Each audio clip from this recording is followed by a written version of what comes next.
Hello, and welcome to Critters and Cultures, the podcast where we explore the fascinating intersection of animal welfare and cultural diversity. I'm your host and veterinarian, Dr. Azalia Boyd, ready to uncover how cultural differences influence, enhance, and sometimes challenge the way we care for animals and relate to each other. Join us on this journey through global traditions, learning from diverse perspectives, and advocating for empathy and respect in all of our interactions. Joining us today as a renowned leader and advocate in the world of animal welfare, he has spent years championing the importance of community engagement, diversity, and inclusion within the field, and brings a really unique perspective to us today. Kenny Lamberti, thank you so much for joining us today. Yeah, I'm really excited to be here and go on this journey with you.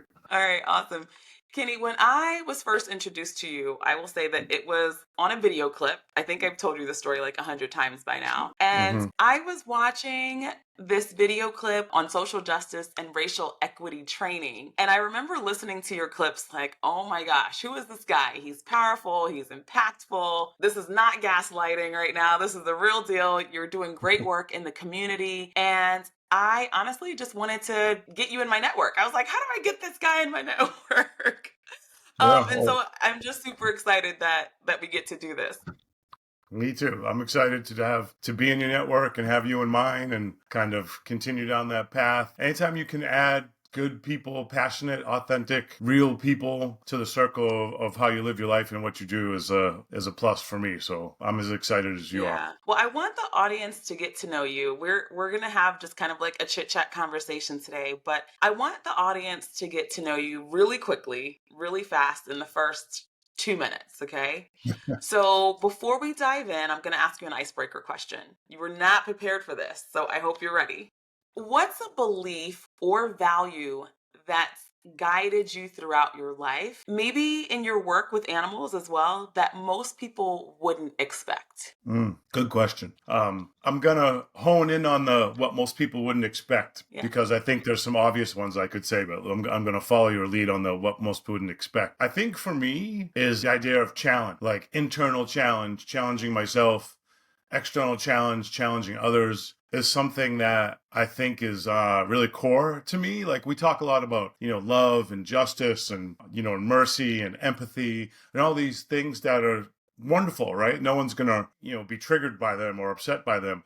But when you challenge yourself truly and you go to the places where you're not as adequate or you don't feel as adequate or skilled or expertise or trained, and you do that with other people, can become a bit more turbulent, right? And so I think the idea of challenge, like going to the dark places in myself, going to the places that are scary within myself, going to the places that are not as sophisticated within myself, and seeing what I find in those places, really illuminating, and then doing that with other people too. I think you bring out the best in people when you go to the places that are scariest to go to. So to me, that the word that I think of when I go to those places and try to inspire others to go to those places is challenge, like to challenge yourself and challenge your work, your industry. How do you believe that brings out going to the worst place, the deepest, darkest place of yourself to get this best version of yourself? How do you think that going to that deep place gets you to this great place? So I think, there's a lot of cliche phrases that are like anything worth doing is going to be difficult. And or I always think of the road less traveled, and, on the road less traveled, there aren't usually road signs. The road isn't paved. There's obstacles, potentially predators, potentially adversaries. There isn't a mob of other people who also took that road, so you have to navigate it yourself. And it can be really daunting. It can, and that's literally true, but it's also figuratively within your emotional, your spiritual, your journey. And to me, I think, without challenge and without trying to traverse those obstacles, you never really learn your full potential. You never really see what's possible, and you can accomplish great things by taking the road more frequently traveled, and again, whether that's a literal road or an emotional road or a spiritual road, you can still do wonderful things, but you never really see where your limits are. And that's really hard and it's scary, you know, and through my practices in martial arts or even professionally or even just life, trying to build a life for myself. I don't know if it was innate, it's probably a little of both, right? Nature and nurture. I've always gravitated to the scary thing, the hard thing, the thing people said, you can't do that. That's crazy. And that's where I would go. And it's where how I continue to live. And I guess like to sum that part up, the real challenge to that to me is you're most often not rewarded the same way. You might not get the same financial rewards. You might not get the praise and adoration of people. You might not get the notoriety, you know, especially in today's world where, you know, everyone's becoming a curated brand on the internet that you can craft, you know, carefully craft. You know, when you keep it real and you take that hard road and you stumble and you fall and you know, you're not going to be great right away. And so it's harder, but I think in the end it's more valuable. And I think you find out what you're made of and who you really are in a way that's kind of beautiful in a way, you know? Yeah, no, absolutely. And I know we've spoke about, you know, honest self-assessment and radical realism. I'm going to ask you more about that, but I want to dive into your animal welfare work. Tell the people who you are. You've had a super impactful career as a community organizer, as a teacher, and a real focus on social justice. So share with us your background. So it's funny. I never did and kind of still don't even think of myself as an animal welfare person. You know, I stumbled into animal welfare. I'm from Boston. From, you know, a good family. My parents are still married, but, you know, humble beginnings, you know, people can categorize different things, but let's say working class, you know, we always had roof over our head and, you know, our basic needs for the most part there. But there were struggles too, you know, we were, you know, working class and, you know, I love my parents and they always did, you know, like most parents to try to shelter us from the struggles and challenges. But as you get older, you know that making ends meet wasn't always easy and keeping the lights on and food in the fridge wasn't always easy, you know. So I come from that background and like I always wanted from as soon as I was old enough, I knew I wanted to work, whether at the time when I was, you know, a young 20-year-old bushy-eyed, bright-eyed person, I wanted to be a teacher. And so, you know, that's what I did. And I went back to teach, you know, in Boston and I taught Boston is unique where at the time a lot of the special ed schools had their own schools. So it was a whole school. I worked at a school called McKinley, which is kind of notorious in Boston. It had a lot of juvenile offenders and a lot of our students were involved in the legal system coming in and out of detention centers and, you know, dealing with a lot of turbulent, very kind of unstable lives, a lot of my students. And I was also the basketball coach there. And, you know, that was my first real professional job. And I've just always wanted to go and be in the places where the most resources weren't. And so how I ended up in animal welfare, I had a rescue dog at the time when I was a teacher, and I had a pit bull that I got from the shelter. All my students who had dogs also had pit bulls. They were the most popular dog. And so I started doing these free weekend classes, dog training classes, because I fancied myself this dog training expert, even though I hadn't been studied in it yet. I did eventually. And I had gang members. So I would take rival gang members and they would sign like a treaty for the dog classes. And they would bring their pit bulls. And I'm sure some of what people were doing with those dogs was not ideal, but we would teach agility and weight pulling. And the pride I saw in these young men, predominantly black men and Latino men, but primarily black men, young boys and the teenagers, when their dog would do a trick or learn something, it moved me so deeply because I saw through these dogs something happen with these young, mostly boys, that I didn't see in the classroom, teaching history, teaching science or English. And the way that the kinship that they had with these dogs, who in many ways you could draw these incredible parallels to these mostly pit bull dogs in inner city Boston and neighborhoods like Roxbury and Mattapan and Dorchester, where most of my kids were from, where I was born originally. Started my journey in Dorchester as well. And it just sparked something in me. I saw this conduit between that the dogs, I could work with the dogs to gain something, access to these young boys, and vice versa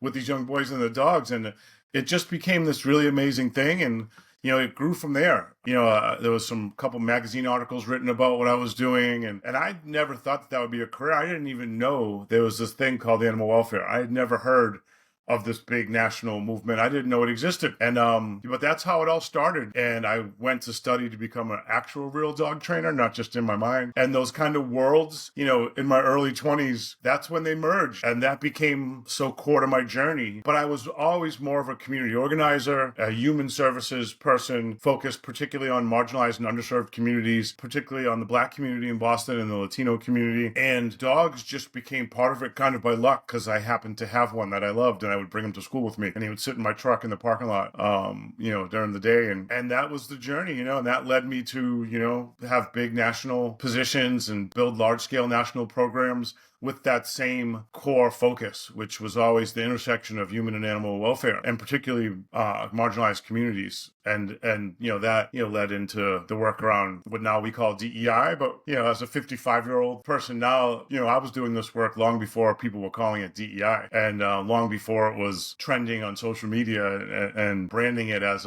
something. It was just, and I'm sure you can relate to this. This was just the way. It wasn't a job. This was just my way of life. My personal life, my professional life, my academic life, my social life. This is just what my life was. If you came to my house on a Saturday, you would see a diverse group of people. In fact, you'd probably see predominantly Black people of color at my house, and my friends and my wife now. Like, this is just what my life was. I never thought of it as social justice. It was just life. That was just what life was. I'll ask a question. Yeah, I'll ask a follow-up question to that. I think that there's so much that you said, and so much that we can unpack in that, the community that you were raised in, and the pit bulls, why that is, the human-animal bond with gangsters, right? And just exploring that. Many people just assume that there's not a love for animals in certain communities. The work that you're doing, and for those that are listening and cannot see you, I would describe you as a white male, right? Lots of tattoos.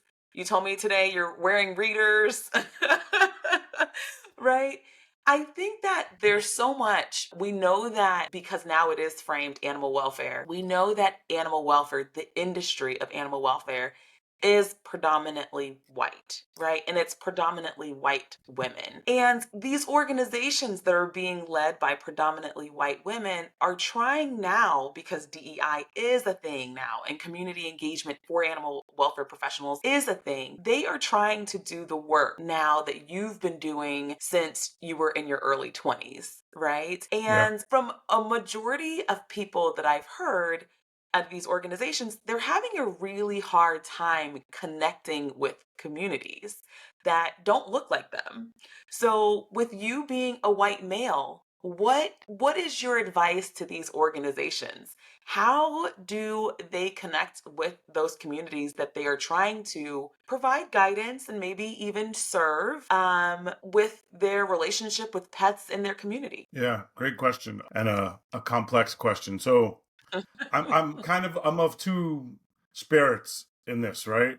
I think it's great that this is now coming to the forefront, and that there's more investment in dollars and time and resources and energy put to these things. That's a good thing, undebatable. But when something becomes fashionable or trendy, it can also, and I think this is happening sometimes, it can lose a bit of its intention, and there's opportunity to virtue signal, right? Or the way I would say it, like, since it's just you and I, we're talking, we're going to use real talk Yeah. here. Like, it's easy to be a poser now. And especially with the advent of technology and people living lives so frequently that aren't actual real lives, they're virtual lives. They're curating a life on Instagram and Facebook, which, by the way, I don't have either. I have LinkedIn, but I don't have other social media, specifically for this reason, because I don't want to present a curated life, manufactured life. And I think individuals are doing that a lot now, but organizations are also doing it, and you can check a box and say, we participated in this program that focuses on equity. We made X amount of new hires of folks that aren't white this year, et cetera, et cetera. So you can check all these boxes. You can pay an outside consultant to create some new branding materials for you. You can put it online. You can do all these things, but at your core, are you really making an investment? Like, are you really, and are you also, do you know when to surrender the microphone? Do you know when to be a listener and a student versus a teacher? And I think far too often today, and I don't think this is exclusive to animal welfare. I think it's very common across culture, especially in the United States these days. There's still a power dynamic where the powers that have existed for a long time, when we can be frank about it, have been historically, held by white folks, as particularly animal welfare. But in most powerful institutions in this country, it's also true, right?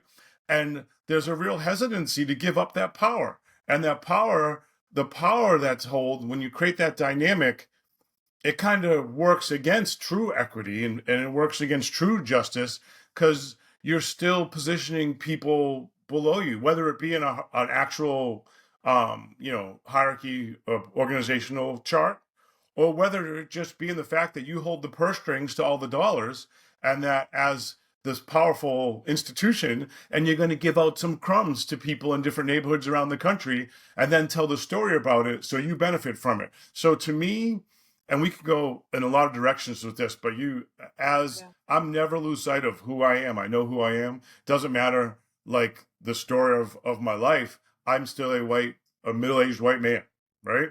Doesn't matter if I have a million tattoos and any ways I may have lived my life.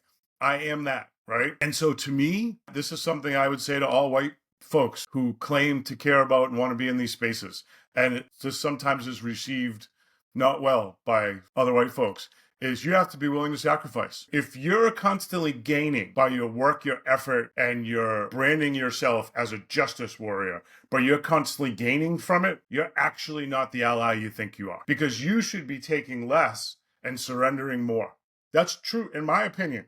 True allyship means sometimes you don't take the promotion because you are going to surrender to someone who hasn't had the same access to that opportunity that you have. Sometimes you take a little less money. Sometimes you put the microphone down and surrender it to someone who doesn't have the same access and platform, right? And that's hard for folks to do. And I don't always think it's evil. I'm not as quick to paint the racist brush, but the word ally and allyship is also a trending thing right now. And I see a lot of people with really large salaries and fancy titles and promotions championing these ideas of justice and equity, and they seem to be constantly gaining from it. And I think there's something askew there. I think sometimes it is just purely manipulative and you're exploiting people and communities. But I think sometimes it's just a lack of awareness that like you have to surrender more than you take. And I think that's, as a white person in these spaces, if you're not willing to surrender more than you take, I'm not saying you have to live in a tent and not have a nice car, not pay your bills. We all still have should have the ability to, build a good life for ourselves. But if you're not willing to surrender or sacrifice, then I really question it. I think that's true for organizations and individuals. And I think that's where I'm kind of the two. I'm happy and glad that it's here, but I think we have to be careful too. I 100% agree with that. But I want to make it even more practical for people that are listening. Surrender more than you take. What does that look like? Give me an example of a director of community engagement that works for an organization. What would that mean, surrender more than you take? Yeah. So I can speak from my own personal experiences first. Yeah. For Yeah. me, Good. as I sit here with you right now, I currently don't have a job. I have my own consulting business and I have some clients from it, but I have surrendered multiple times high-level national six-figure salaries and positions where I've a keynote speaker at conferences and, become, I think humility is important to me. So I would never think of myself as a big deal. But, I built a career in animal welfare. I surrendered some of those things, not just righteously and not just because I'm some amazing person, but because I saw where things were trending. And I said to myself, I'm running around the country talking about community engagement and equity and how poverty and how race and culture impacts the work we do for cats and dogs and even beyond all animals, critters. And I said to myself, like I keep getting these kind of cool positions. I keep seeing these big programs starting, but the needle isn't really moving for those people in those communities and the pets in congruence with the way the industry is moving and growing. And it just didn't sit well with me. So I had to take a long, hard look and say for myself that I didn't want to be a voice for that. I was always about the work and I'm still about the work. To me, if the people who live in underserved and marginalized communities, which in America are typically people that aren't white, not always, but more typically, if the progress there is slower than the progress in the industry, something's wrong to me. And that's where the challenging part I talked about in the beginning and the radical part of realism comes in. I'm going to tell people. I'm not just going to sit back and celebrate and talk about how great everything is because we have these programs and we have these videos and we have this and we have that and blah blah blah blah blah. Or there's a panel that has two black women and it looks more diverse than it used to look 5 years ago. But the real people in the real communities across the country, the progress is happening there, um, you know, significantly slower. That's just not Yeah. okay with me, and so I had to step away in some ways from a pretty successful career and kind of take some time to see how I wanted to use my voice and use my kind of experience and whatever wisdom I have to offer. How I want to be in this space now because it was and again, I'm not saying all the work being done in these spaces is bad. It's valuable and important. I applaud everyone that's trying and putting forth an authentic effort in it.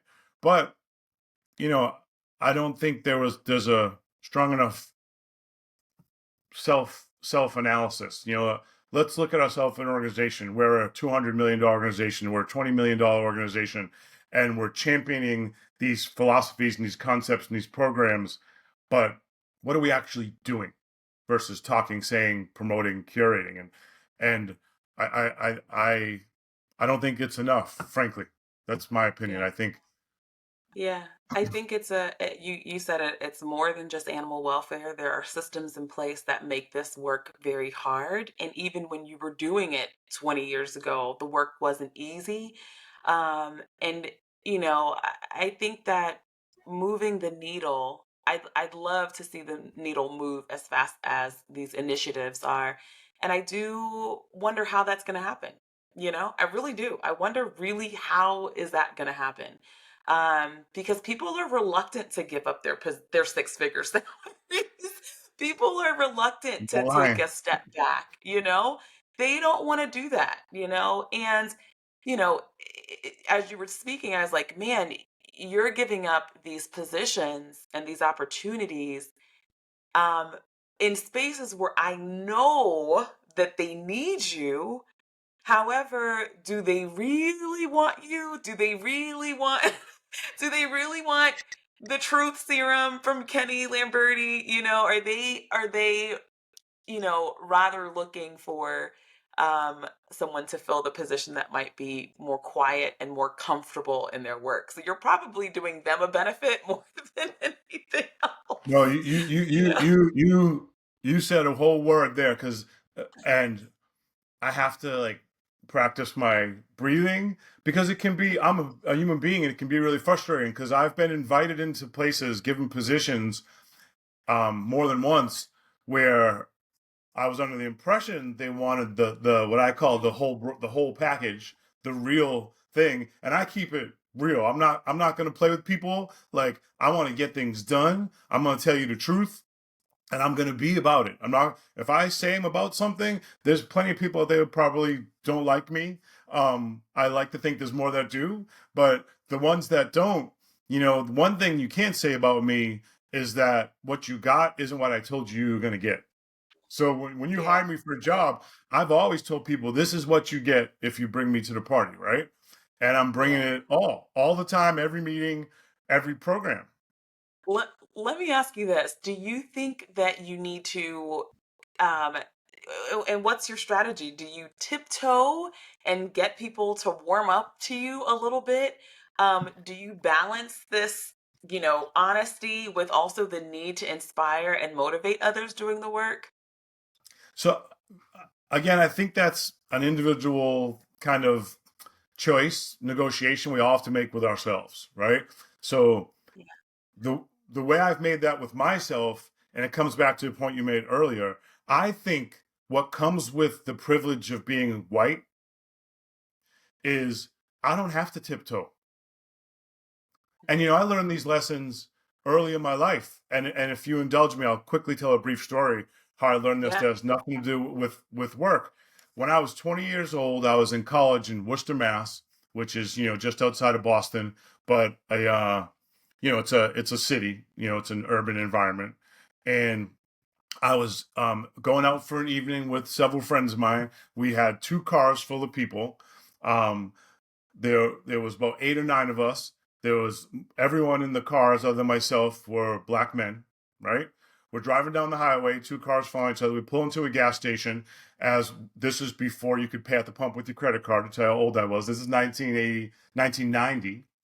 Okay. Someone jumped in the car, my friend's car in the front, and stole it and drove off. So we all pile into the back car and follow him. Fast forward, we get to the highway. State police pull us over. The police pull us all out of the car. Mind you, we did nothing wrong. Someone stole our car. We were the victims, right? Right. The Right. police took 3 of my friends on the ground at gunpoint with their boot on the back of their neck, threatening them. They looked to me. I was with them. I'm part of that group. And they told me verbatim, I'll never forget this. They said, you just get out of here. Find your way home. Now, I can't put myself in the mind of the officer, but what I can tell you is that I was the only white person in that group, right?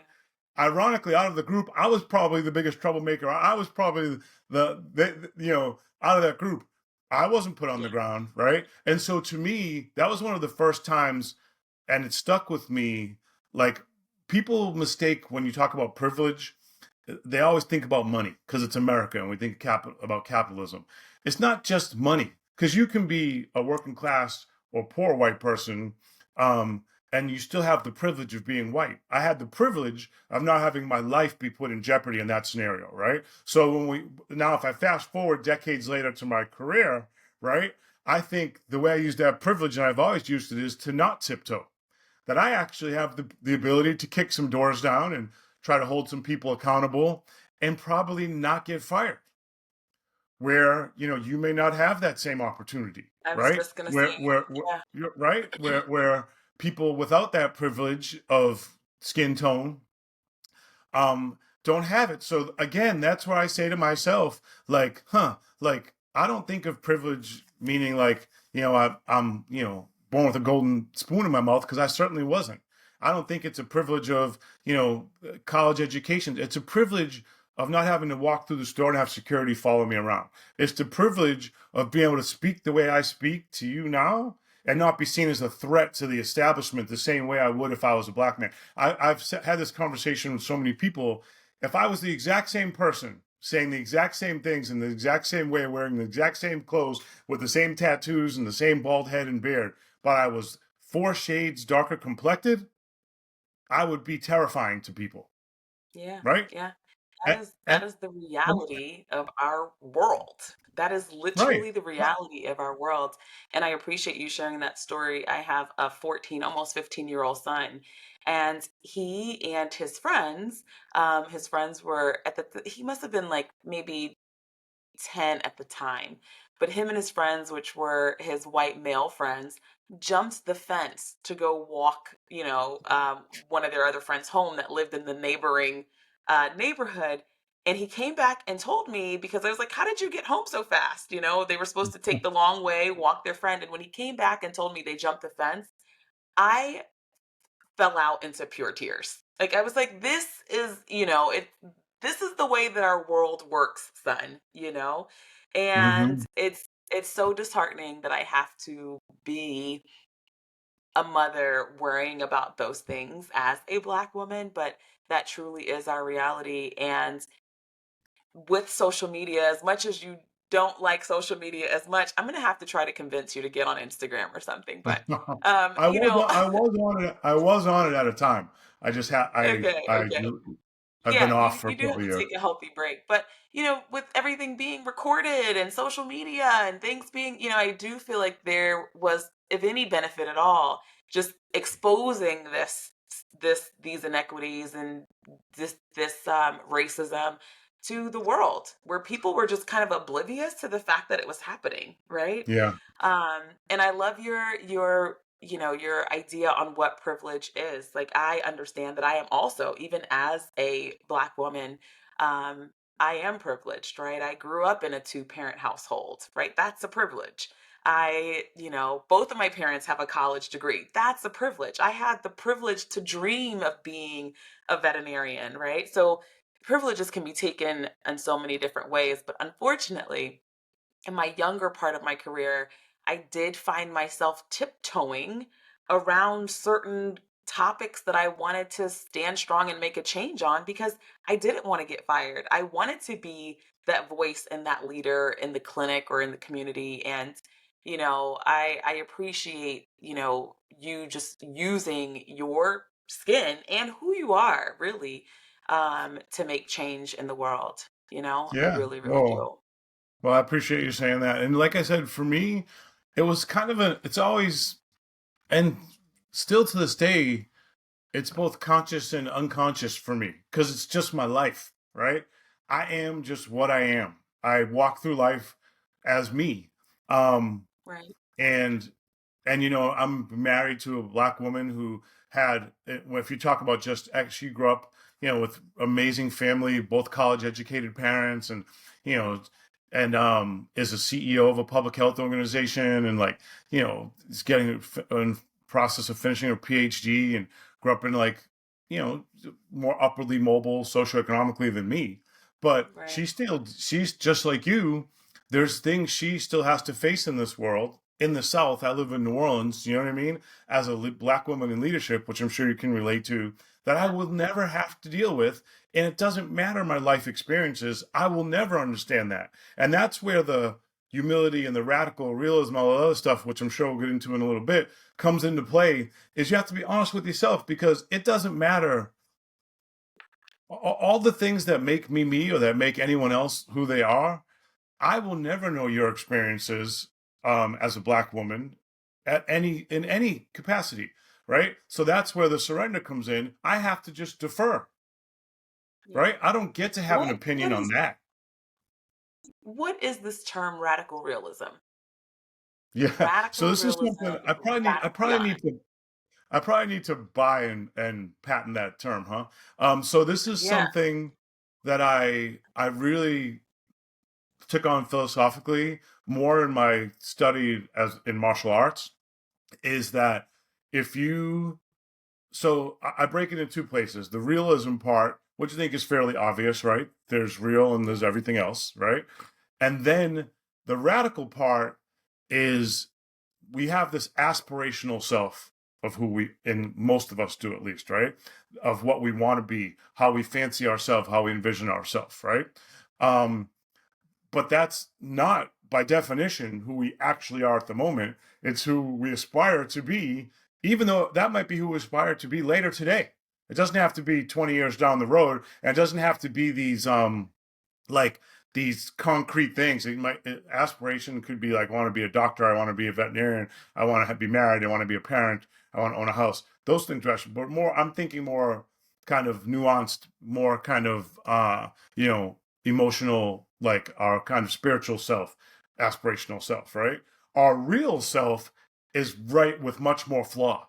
Our real self, our radical real self, is built with much more of a work in progress. We're much more of a student than a teacher. So even though I've been a teacher, even though I've been a leader in many ways, I've never allowed myself to think of myself that way. I always think of myself as a perpetual student and a perpetual learner and a perpetual flawed work in progress. Maybe too much, where I don't see myself as arrived as much as maybe I should, but that's my own stuff my therapist can help me with. But for me, the radical part starts internally first with being deeply, intimately aware of my own deficits, my own shortcomings. And that doesn't mean holding myself down, because I'm going to celebrate my assets and my strengths and my magic as well. But if I'm not giving equal time and awareness to where my growth areas are and my deficits are, or even just where maybe my own personal experiences or even maybe traumas or difficulties have shaped me, like in a way that needs refining, Yeah. and if I'm not truly honest with that with myself, one, I rob myself of the opportunity to evolve and grow because I think I've arrived and I think I've conquered things I haven't. So, and I also have to project that out. So it starts inward first, like in martial arts. if I think I can't be beat in a martial arts contest, you're guaranteed. That's when you're guaranteed to lose, right? You have to focus mostly on I'm not good in this area or this is a weakness of mine. So I have to be intimately aware of that as to protect myself from my opponent. So the opponent in a fight isn't going to exploit that weakness. That same thing is true as an intellectual and emotional spiritual being. Where am I weak, right? Like I'm always exercising and I'm like, okay, pizza is a weakness of mine. I have to make sure I stay aware of that, or I'll eat pizza every day and I'll never get in shape, right? Or if it's in intimate relationships, that like wanting to be a protector is something I lean too much towards, so I have to lean back in and say, okay, I can't take on too much. So I think the realism part I think is fairly easy, but I think I see a lot of people not willing to take the radical approach internally first. And if you don't take it internally first, you can never do it with your organization. You can never do it with your team at work. You can never do it with a movement you want to be part of, right? I think we are friends, and I think becoming good friends early on in our relationship, and we are part of a movement, right? However, that movement's defined. But in order for that movement to really move the needle, we have to be radically real in how we look at where is it not moving versus, and that's again where it comes back to social media. So much of social media is curated to show our best selves. People Right. are highlighting their best version of self, literally with filters as an appearance, an ocular appearance, but even as how they live their lives. And I think it comes back to this movement. We have so many white people um, putting on black squares after George Floyd is murdered, or Black Lives Matter, and different things. But if you came to their house for their Christmas Eve party, there wouldn't be any black folks there, right? Right. Right. Because that's Right. not how they're actually That's just living their false. lives. Yeah, and like to Right. me, like so that's the radically real part. And I would challenge those people. I always in some ways is speaking more to um other white people because white people have a lot of power and a larger platform and an ability. And it's funny, I had someone recently say, about all these DEI jobs that should white people have them or should black people or should BIPOC people have them. And I'm always saying, hey, if we want to be real, the inequities that exist in the United States of America were mostly created and perpetuated by white people. Let's be honest. Our institutions that were led by white people in the birth of this country, right? It doesn't mean all white people are racist. It doesn't mean that things haven't improved, because they certainly have, but then I think white people hold the responsibility of taking more of those jobs. I think white people owe it to do better, be better, and be agents of change in these areas, and not just sit back. It's not good enough to just sit back and be like, oh, I gave a platform to Dr. Azalia Boyd or a job to Dr. Azalia Boyd, and I'm just going to sit back and that's going to be my contribution. That's great, Yeah. but it's not enough. Yeah. Go ahead. Yeah, it's not enough. A couple of things came to mind when you were speaking. Who are taking the DEI jobs? Should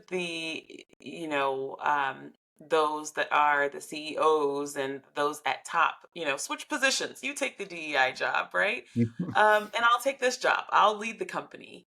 Um, the other thing that came to mind, oh, you mentioned so that the radical realism, really looking inside yourself, really finding that truth inside yourself. Otherwise, you do just become another social media post, right? You become a facade.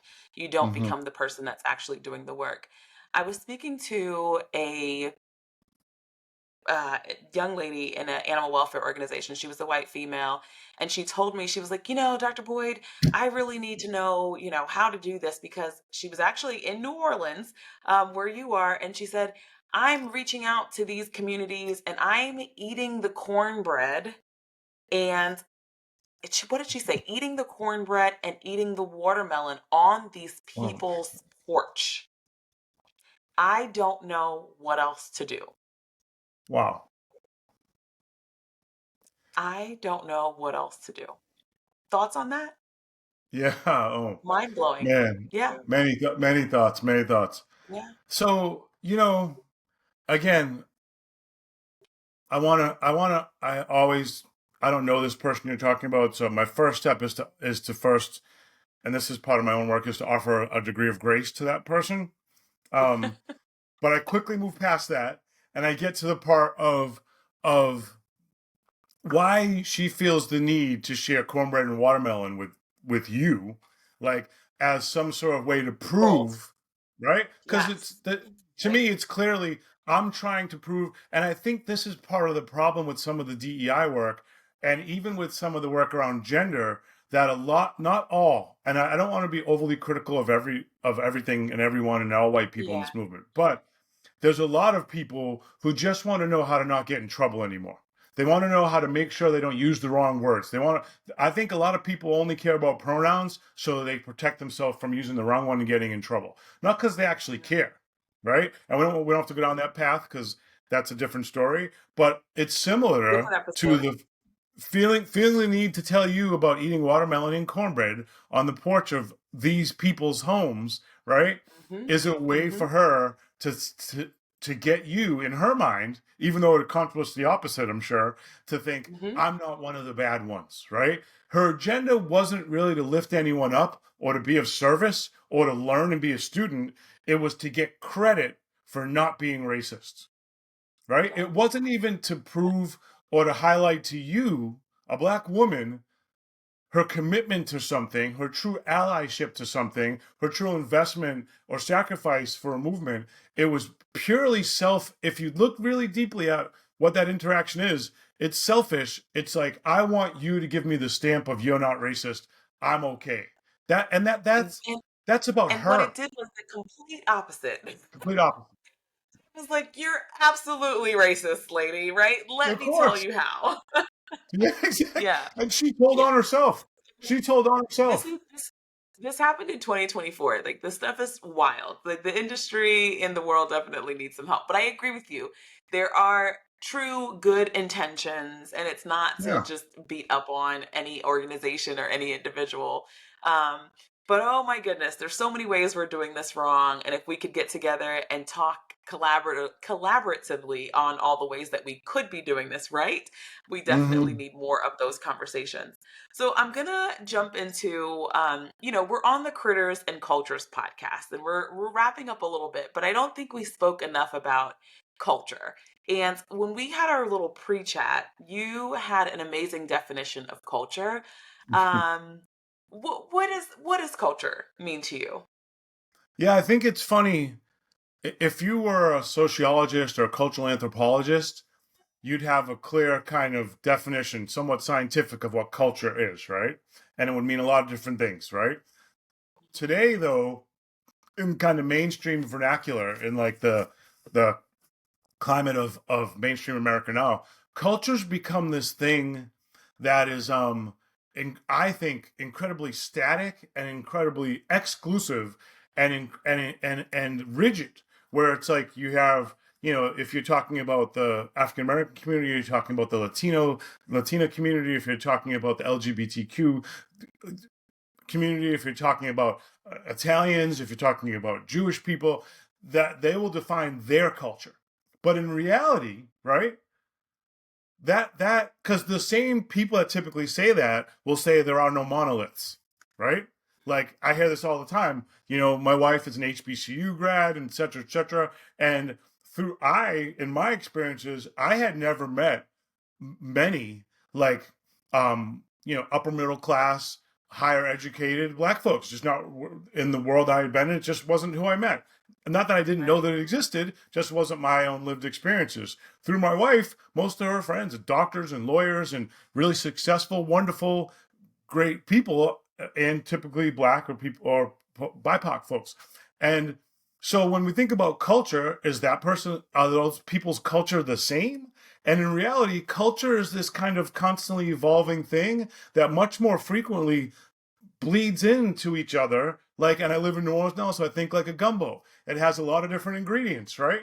And like, so your culture as a black woman with I think you have some West Indian and Caribbean Yep. influence in Mhm. your culture. I'm by definition, I'm white. There was a time that Italians we're actually not considered white, right? Or why Yeah. are Armenian folks or someone from Brazil who might have a lighter complexion than me considered white and others not? Like a lot of these things are just made up constructs that were created usually for nefarious reasons, right? And I think Yeah. culture is more individual and more of a gumbo and a more of a variety of things that we share. You and I might have more in common culturally than you may have with another black person or I might have with another white person. So what really is culture? To me, it doesn't negate, yes, it's food and music and it's clothing and it's lineage and history and it's philosophy and religion and spirituality. It is all those things as well. But as a person who's deeply studied Buddhism, who has a mother who's Jewish, father who's Italian, a wife who's a black woman from the South, blah blah blah. My culture today is a stewed pot of all those things, right? And so, like, for me, I think constantly talking about culture in these isolated little bowls. There's a culture over here. There's a culture over here. There's a culture over here. There's a culture over here. When culture divides us, I think it's less beautiful as when culture brings us together. And every culture celebrates music and food and clothing and history and spirituality and philosophy in their own way, but every culture has it. Everyone has it, culture. And to Yeah. me, I think culture is much more global and much more, and I'll finish here. I'm sorry if I'm going too long, but even Oh, animals, how different, how people. I spent time in Puerto Rico doing some work. How the people in Puerto Rico share their lives with cats and dogs is part of their culture. How the people in India share their lives with cats and dogs is part of their culture. How the people in New Orleans versus Chicago or Boston, where I'm originally from, share their lives with cats and dogs, or pigs and cats and goats and birds, trees and seas. That's all part of the culture too, right? And one culture isn't any better than another or any more righteous than another. That all that stuff are constructs that were created through time and most often historically for nefarious reasons to divide, marginalize, oppress, or hold people down. We know how yeah. that all's gone down, right? Yeah. And Absolutely. and so to me, that's the way I look at culture. For me. I love that. I love that definition. I'm going to just piggyback that. What's a common misconception people have about the way culture impacts treatment of animals or the human animal bonds? Because you are well traveled. You said Puerto Yeah. Rico. I know you spent some time in Thailand. You've done a bunch of international travel and you've lived places. You've been in urban communities. What do you think is the common misconception people have about the way culture impacts the human animal bonds or the animal treatment? Yeah, I think sadly it runs very congruent to how we think of different people from different cultures in all areas, in education and parenting, um, in religion. But with animals, I think, particularly in the United States, I'll say that white Yeah. in general is considered a higher is higher, right? So that there's this misconception Higher in that what regards? in all regards that white people Like, are more sophisticated, white people are make more money, are more educated, and times are yeah, smarter. I'm not. This is sadly something that's been true for a long, long time.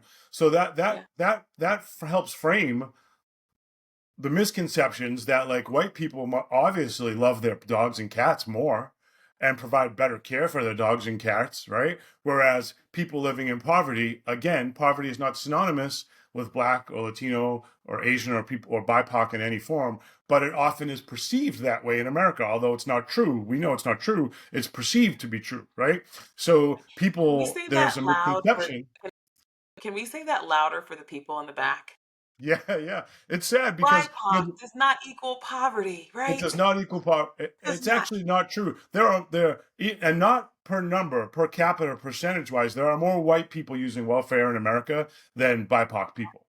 Not by numbers, by percentage, right? Right. That's Yeah. a statistical truth, right? So that misconception goes in the garbage right away, right? But all that contributes to this kind of skewed, distorted version of reality that, like, people of color don't love their dogs and cats the same way, or that any non-white people, that they don't like have the same love and make the same commitment. And I would actually say, in my experiences, which are pretty, I've worked in over 40 different cities, and even on some Native American reservations across this country, predominantly in places where there's underserved communities without resources and primarily people of color. I've seen a greater actual commitment to care for pets than I do in more affluent white suburbs. So I'm going to say that again. Not only is the misconception wrong, it's actually inverted. And I think I'm fairly well versed in this because I've been to both. And I see people who are struggling to feed their human families still sacrificing meals to give food to their dog in the backyard. I've seen people who take 3 buses to 3 different jobs to provide to their family to still find a way to get their pet to a vaccine clinic, as opposed to someone in a more affluent, typically white, not always, but often community, who no one complains about the $3,000 Labradoodle that sits in a crate for 12 hours while mom and dad are doing whatever they're doing. Animal control never shows up at that person's house. But good Lord, let a black person in Louisiana leave their dog tied up outside just for lunch so they can have their lunch. Watch the cops show up, right? Yeah, I'll share an interesting story real quick with you on that. I signed up to do an emergency shift at a clinic, and it was a 12-hour shift. The person who was actually doing the shift had to leave for an emergency, so I only had to do partial shift. I left my dog outside, and at this time I was living in an apartment. It was like early stages of my career. And I thought it was going to be a short, like, okay, I'll be 6 hours. He's fine. I'll be back. And I didn't show back up until 12 hours later. It was closer to 12 hours later because more emergencies kept coming in, and I didn't have relief, and I needed to stay at this hospital. So I'm saving animals' lives this whole time for this 12 hours. And I'm thinking, like, I got to get out of here. My dog's on the porch. Finally, I leave the clinic and I show up home to animal control at my door. I was floored. I was like, are you kidding? And the funny thing is, my dog was like so well taken care of. He's super muscular, he's super handsome, he's a little bit on the overweight side. The animal control officer, who happened to be a young black lady, she looked at my dog and she was like, I am so sorry that I was called out here for this. She said, I only get calls for black people. Like, I don't see these calls going out to white homes. And I was just like, man, if I could tell you what I was actually doing in the 12 hours, that great. Yeah. It wasn't great for my dog to be outside for that long, but goodness gracious, I got kind of caught in there. So yeah, I mean, I completely understand that, and it's disheartening. So as we wrap up, I do have a final question for you. Um, you have said so many amazing things and shared, like I said in the very beginning, a very unique perspective, and I appreciate that, and I'm sure the audience does as well. But what is one message or one piece of advice or something you want the audience to know? Leave our listeners with it. Wow. So I think, although this is a podcast and a forum that kind of, stays at that intersection of people and pets, right? Critters and culture. I think globally, the philosophy, and it applies to everything. It applies to public health. It applies to education. It applies to our politics these days. If there's one thing that I think we're desperate in need of, is to decategorize ourselves. We have become obsessed with categorizing human beings, right? We're not, this will date myself, but it's not a music store. Where back in the old days, music stores don't exist anymore, but where you had a section for country music, a section for rock and roll, a section for rap, a section for blues, a section for R&B. Music has changed, right? If you had a music store today, you couldn't do that because, you got Beyonce making a country record and you got white guys rapping, right? And you wouldn't be able to do that the same way. I think human beings, we've somehow gone backwards. We're obsessed with categorizing ourselves. Like, not just, you think, and I mean literally with the terms, like we do this with dogs. There's a connection to dogs. The first thing people ask when you're walking a dog, what kind of dog is that? And I always say he's a really good boy dog, right? Like why we're obsessed with knowing, is that a pit bull, is that a labradoodle, is it a cocker spaniel? Same thing with people. You probably get asked all the time. Now people have become a little bit more savvy. They want to know what are. I get asked, living in New Orleans, people so often think I'm mixed or Creole or this or that, and I get asked all the time. Our obsession with categorizing ourselves versus thinking globally that we're all people. Because if you go back far enough, we all come from the same place on this planet, and we're probably all much more one than we are hundreds. And I think our obsession with categorizing people, like who should do what job, who should speak at what panel, who should be doing this and who should be doing that, should be less based on what we look like, and should be more based on our competency, our capabilities. And of course, it's a little bit of a dream to have a true meritocracy, and we have to make adjustments based on previous inequities. And I get that, and that's important. So I don't want to make sure I'm not saying that that's not important. But I would like us to just live and exist and think without having to center categorizing and grouping people together, and find more of that gumbo. Like to think of life as more of a gumbo of all what makes gumbo delicious. And it's funny I say this because I'm not from here, so gumbo's somewhat newer in the last 5 or 6 years to me. But what makes gumbo great is that it's packed with all these amazing things that kind of seemingly don't go together. But when you put them all in the right pot with love and time, it's delicious, right? And I think we can think of ourselves, I'd like to see us move more in that direction. And it seems we're drifting in the opposite direction of that with our politics, with the way we look at, the first thing people want to say is like, should Kenny Lamberti be even saying the things he's saying? And they're thinking that, should I be saying them as a white man? They're thinking more about the messenger than they are the message. And I'd like us to focus more on the message than the messenger. Not negate and not ignore the messenger, but I'd like us to start to move to a place where the message is what's important, the work is what's more important, like the real life, the actionable things being done are more important than the stories of what's being. Storytelling is important. Messengers are important. I'm not saying it's not important, but the work that's actually being done has to be more heavily weighted than the story of the work that's being done, or the story of what the people look like doing the work all the time. And I think it's swung too far to what it looks and sounds like versus what's actually happening. And that's where that radical realism. Let's get to the real. Hey, if there was a white nonprofit led by white folks, run by white folks, most white folks, that were crushing it and were doing amazing work, the best work in the country to uplift people living in underserved, marginalized community, I would throw a party for them just as I would if they weren't. And obviously, there's a lot of nuance to it. But that's my final thing. Like I'm not going back to saying we need to live in a colorblind world and not be aware of people's culture and race. I hope everyone would know I would never say that.